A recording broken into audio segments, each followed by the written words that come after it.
L'ex-producteur québécois et dirigeant déchu du groupe Juste pour rire a été inculpé mercredi pour viol et attentat à la pudeur sur une victime, sur des faits qui se seraient produits en 1979.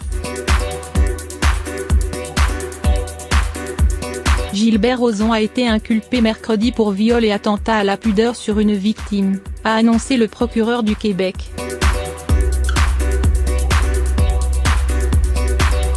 Les faits se seraient produits en 1979, a indiqué dans un communiqué le directeur des poursuites criminelles et pénales, DPCP, du Québec.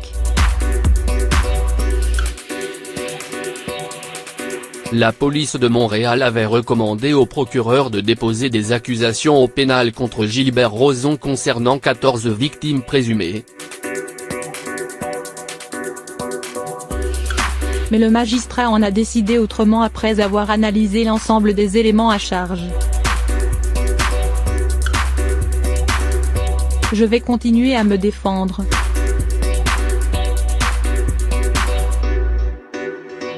À propos de ces 13 autres dossiers pour lesquels il ne dépose pas d'accusation, le DPCP a précisé avoir informé les victimes qui le désiraient des motifs de ces décisions et a répondu à leurs questions.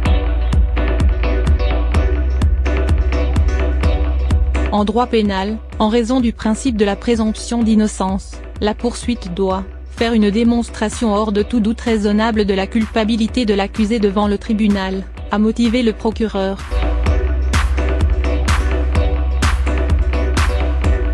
Le DPCP ne révélera ni l'identité des victimes, ni les faits relatifs au dossier, a-t-il ajouté.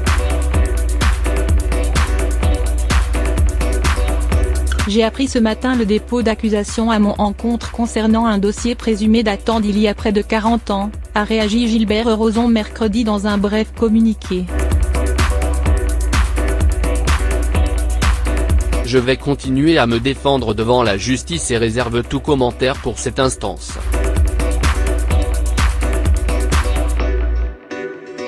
Au moins 20 victimes sur 34 ans, d'après un collectif. Le fondateur du groupe Juste pour rire et ex-juré de l'émission La France a un incroyable talent sur M6 avait été éclaboussé par des accusations d'agression sexuelle en octobre 2017, qui l'ont forcé à quitter ses fonctions. Le retentissement de cette affaire, dans le sillage du scandale Weinstein aux États-Unis, avait aussi amené les chaînes françaises de télévision M6 et C8 à déprogrammer des émissions auxquelles l'ex-producteur québécois était associé.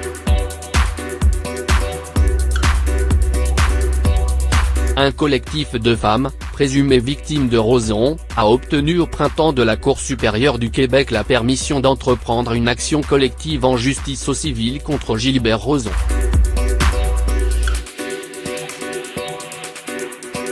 Selon ce collectif de femmes appelé les Courageuses, l'homme de 64 ans aurait fait au moins 20 victimes sur une période de 34 ans, de 1982 à 2016. Rozon réfute leurs accusations et a lui-même obtenu l'autorisation d'une instance supérieure de faire appel de la décision autorisant un recours collectif en justice contre lui.